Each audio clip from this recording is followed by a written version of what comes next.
Hello everyone and welcome back to another Guild Wars 2 video. It's been a while, it's been a hot minute, but you know what? I'm back. I've been inundated with schoolwork and essays and so much writing that I have gone brain dead, but I'm alive. And I have enough brain energy to make a video. And I wanted to do something a little bit simple for right now. After this, I'll probably go make another video later tonight. But I wanted to just have some fun with another build video because I really like sharing builds, and with the prospect of build templates sometime around the corner, more builds the better. This one is, I don't think, super original per se. I am running Diviner's Chronomancer with some Berserker. So as a whole, this build is focused on damage, but also pumping out some quickness and alacrity. So I guess you could say it's similar to the raid version that's currently on Snow Crows and Meta Battle. I don't know if the traits are exactly the same though. They might be. It might be pure coincidence. So let us get right into it by first going over my equipment. We're gonna just push this over here so we can see my beautiful Sylvari.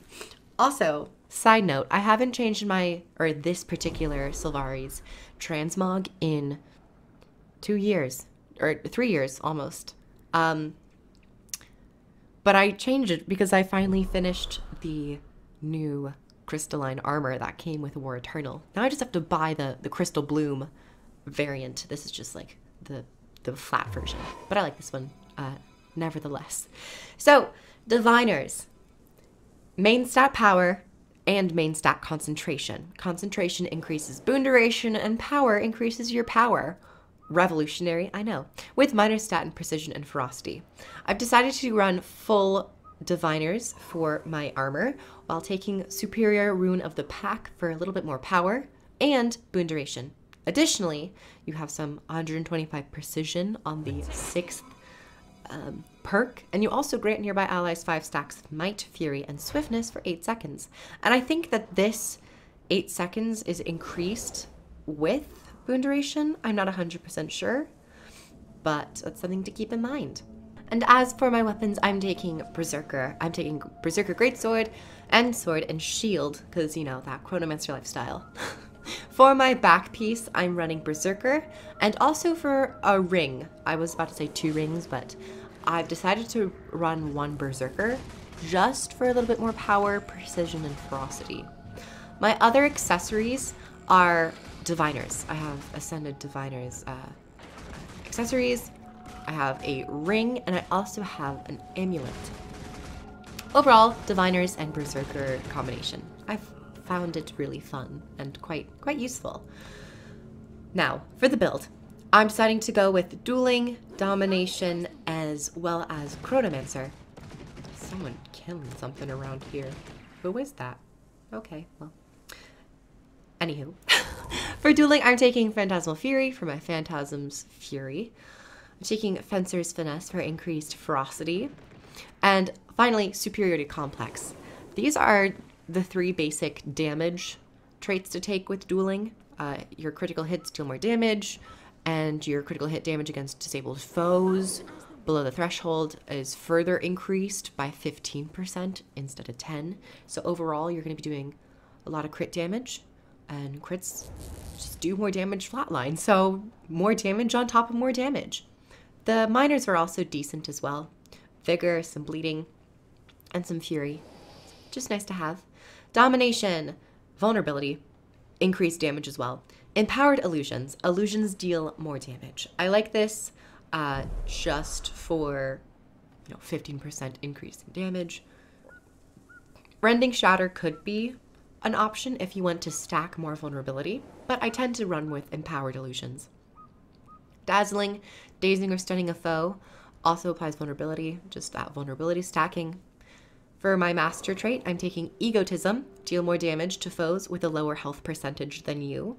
I like this trait just because it was, I believe this type of trait was first introduced in the Soul Beast, and then they're like, that's actually kind of an interesting trait. As long as you have a higher health percentage, you're dealing some more damage.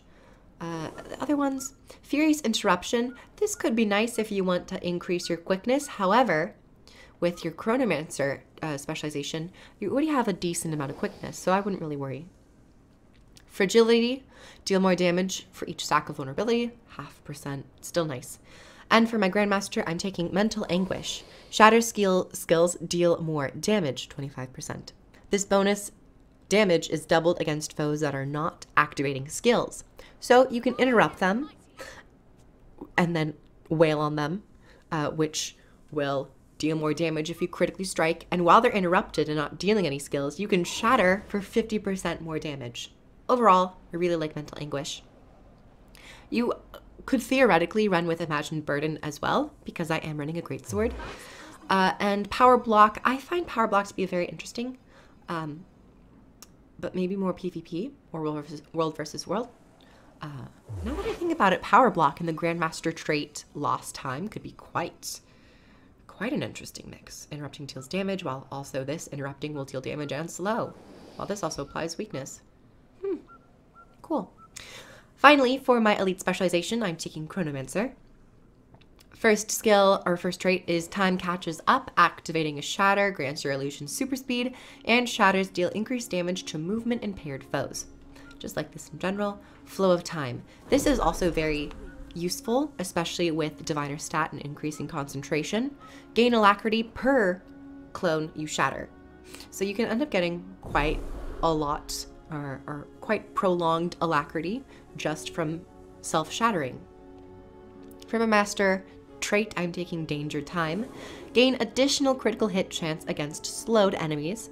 Critical hits deal more damage to slowed enemies, and this bonus is applied to your illusions. Overall, I'm taking this for the damage, and I still like it.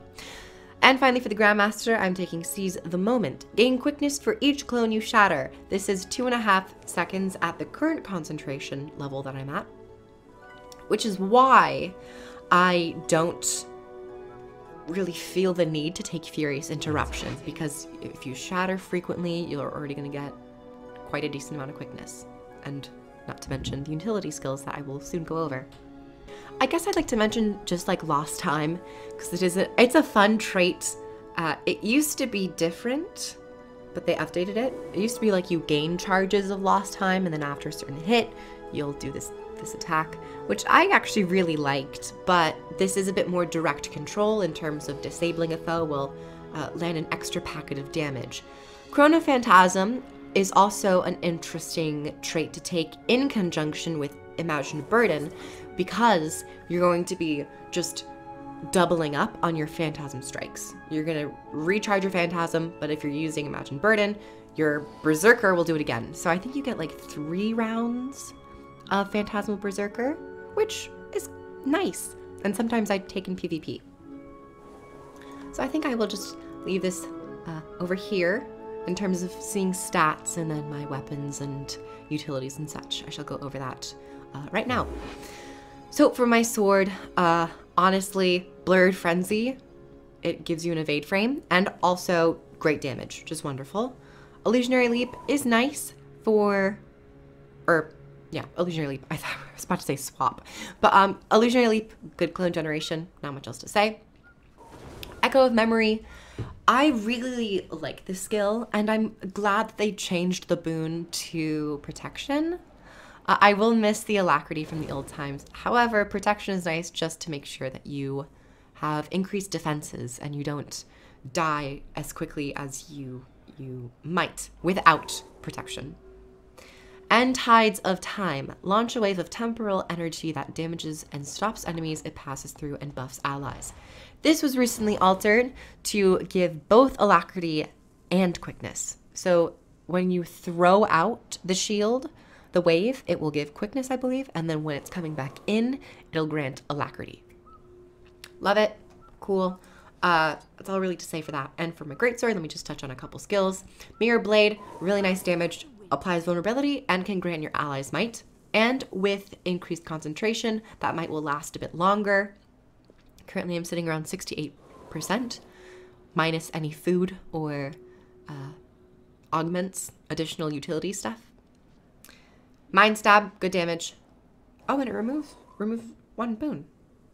That's actually interesting that it says thrust your cruiser into the ground, damaging foes and removing 1 boon. First, the 1 is not written out. It's like a numeric value, and it isn't put into the tooltip. I wonder why.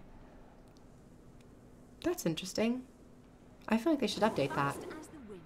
Oh well, it doesn't really matter. And final skill to really mention is Phantasmal Berserker. Just so much damage. Great damage, cripple, vulnerability, it pierces. It'll summon a phantasm to just do whirling attacks. Overall, really like it. Next, I'll go over my utility skills. Yeah, let's go over utility skills. I'm taking Signet of the Ether for passive heals whenever I summon. And for the active, not only does it heal you, but it will recharge any phantasm skills that are on cooldown. So if I use this, it'll go on cooldown. But then, if I so desire, I could use Signet of the Ether and completely eliminate the cooldown and use Phantasmal Berserker once again. My first utility choice, or other than my heal, I'm taking Signet of Inspiration to just passively grant myself boons, but also I can extend the duration of all boons on my nearby allies by about 3 seconds. This was changed a while back. It's gone through a few iterations. Some people miss the old version, but I still think that increasing duration of boons by 3 seconds is nice. It's not terrible. Signet of Inspiration was very strong back in the old day. First well of the 3 that I'm taking is Well of Recall for the Alacrity, and the Chill is nice. The Chill is definitely nice when you're fighting normal mobs out in the open world. Chill might not affect certain bosses or special enemies, but just for open world, it can be nice to slow enemies down. And Well of Action for the slow, which will play into some trait choices that we have, and also for the quickness. Both of these have 8.5 seconds, and if you pop Signet of Inspiration, you'll pump that up to 11.5 seconds, which is really nice. Not to mention your other axis of Alacrity and quickness and shattering and all that stuff, so you can get a lot of personal boons. And finally, I'm taking Gravity Well. I'm taking Gravity Well for open world primarily, because Gravity Well is Gravity Well, and you could take Time Warp in a raiding scenario for extra quickness as well as slow. However, for break bars, I do like Gravity Well. I like to briefly mention Continuum Split. This isn't really a Chronomancer how-to video, it's primarily a build, but I like to mention Continuum Split. Continuum Split allows you to momentarily enter a different timeline, and whatever skills you use, once you get out of that timeline, will go back to they will go back to what they were previously at in terms of recharge. You'll go back in terms of health. So I guess I can display this. So I'll use like Continuum Split, go into that. It's going 6 and now it's going back. Wonderful. It will allow you to recharge certain abilities if you use it wisely. It can also bite you in the butt too, because if you use abilities right before you go into Continuum Split and you don't calculate the timing correctly, you could use an elite before you cast Continuum Split, thinking that you made it into the Continuum Split, and then you're just kind of screwed. And then you have to, once you come out of it, you're like, oh, my elite is now on 120-second cooldown, or whatever elite you're really using. Anyway, hopefully that was explained correctly, if you listened. I don't know. So that is pretty much the Diviner build that I've been running on my Chronomancer. I'm having a lot of fun with it. I would like to test it in raiding scenarios, but overall the combat is pretty simple. I like to use Tides of Time first, but also interrupts. You can boom first, and then don't underestimate Mind Rack. Mind Rack can hit like a truck, especially with the damage increase, and of course damage increase to foes that are not using abilities. So do not underestimate the use of Mind Rack. And also this skill Deja Vu sadly did not block an attack, but if it blocks an attack, you can reuse the skill again to summon another phantasm. Overall, the damage is really nice with the sword. let me see if I can summon a couple illusions here. Let me use Illusionary Leap, and then, actually that didn't connect. Let me use this. Phantasmal Berserker might kill it. Okay, it didn't kill it.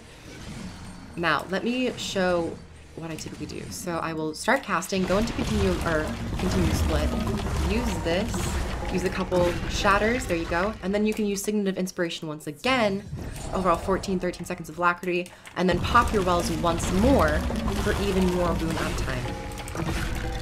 Now I'm at 15 seconds of Alacrity, 17 seconds of Quickness, and overall, once you're in a fight, you can throw this out again, get some more, pop a shatter, more quickness, more alacrity. In these small fights in open world, fights end much faster, so you might not have that protracted effect of what alacrity and quickness can do. But even in these short fights, you can get quite a lot of alacrity and quickness. So just kill this Dormant Choya. Overall, the Diviner's stat works wonders for certain classes. Possibly even all classes. I could see it working for Thieves, because I've heard Thieves can have like a boon build if you're taking Deadeye maybe. I could see it for Elementalists, Berserkers, or not, Warriors, in terms of like Phalanx Strength, if they want more uptime on their might. For any boons that they're coming out with Shouts, and so on and so forth. Guardian really gets a lot out of Diviner's gear stats. I already have another Diviner's build video on the Guardian, if you'd like to go check that out. Overall, this is the build I'm currently using. I want to use Continuum, not Continuum Split. I want to use Gravity Well, just because Gravity Well is so satisfying to use. Let's do it on this one. So, hi, Sandiel. Oh, boom! Interrupted. Just straight up die. And then you can just let everyone else like deal with the sand eels, get some nice packets of damage. Granted, your normal clones won't do a lot of damage. However, your phantasms will do the bulk of the damage. But you know, you have some traits which increase a little bit. 15, a packet of 15. Hey, it's something, and I'll take it. Overall, boon uptime, really loving it, especially with might as well. Get some fury with the rune choices and such. Let's get in the shade a little bit. It's hot in the desert. It's hot in the desert, folks. And overall, I hope you guys really enjoyed that. That was just a quick little build video with the Mesmer build that I've been playing as of recent, because I got my armor collection done. I will be working on some other videos right now, but I wanted to get this out just as a little fun video. So I hope you guys enjoyed. Check this out. I will say Diviner's gear is really easy to get with War Eternal. The armor, you do the collections to get the armor piece. You get a free armor piece, and the crafting version of it is so easy to craft. You just really need the map currency and some very easy materials to get. I highly recommend Diviners. And I'm glad that they've made it somewhat easy, or easier to get than some other armor stats. Anyway, everyone, thanks for watching. Like if you liked it, comment down below on any like Mesmer builds that you're playing right now. And I'll catch you guys very soon. I'm gonna be making a lot of videos. Deuces!